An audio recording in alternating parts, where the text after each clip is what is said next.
O motivo da língua brasileira ser o que é foi a maneira que os portugueses colonizadores utilizaram para se comunicarem com os nativos da época, que falavam diversos dialetos.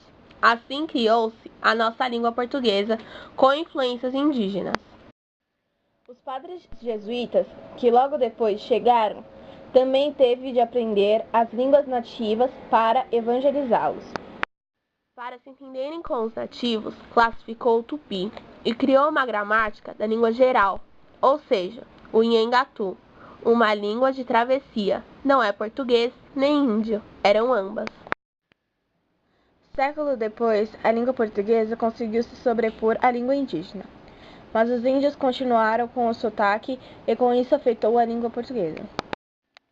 Por exemplo, quando o ex-presidente Fernando Henrique Cardoso, nos anos 90, durante sua gestão, usou a expressão "chega de nhenhenhen", estava falando puro Nhengatu, dialeto indígena utilizado na época da colonização.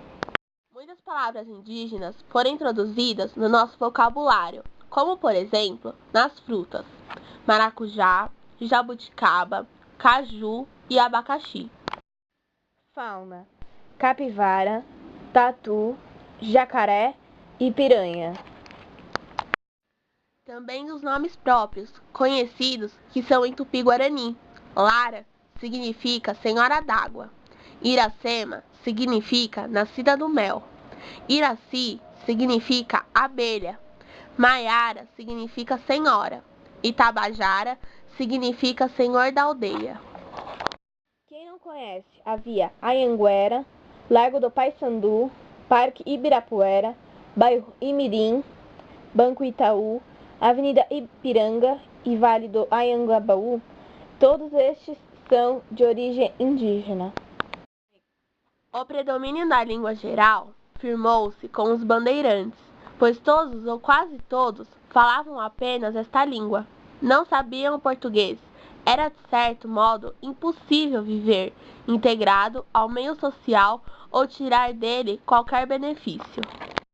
A respeito do papel que teve a língua geral, vale lembrar esta anotação do padre Antônio Vieira, em carta datada de 12 de junho de 1694, informando que o uso do tupi foi de tamanha amplitude que sem ele era impossível viver.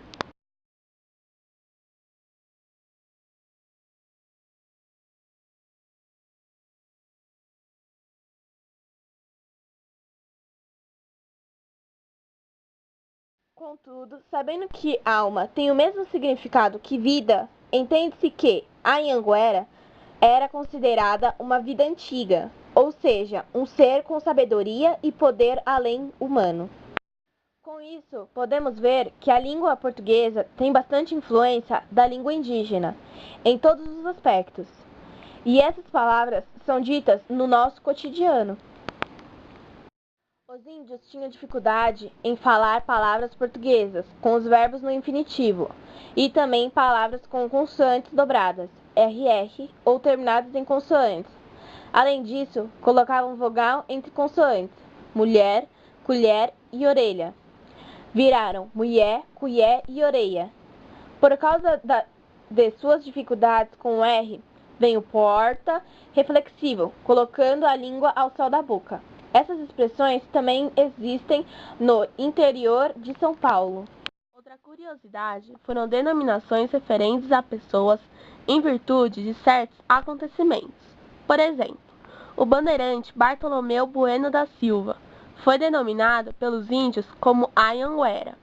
Os jesuítas, durante a catequese dos indígenas brasileiros, interpretaram equivocadamente Anhanguera com o significado de diabo velho, ao invés de alma antiga. Dizem as lendas, no princípio criou-se a alma, que na língua tupi-guarani disse Ayang ou Ayan. A alma, Gea, significa velho, portanto, Anhanguera, Ayangea, significa alma antiga.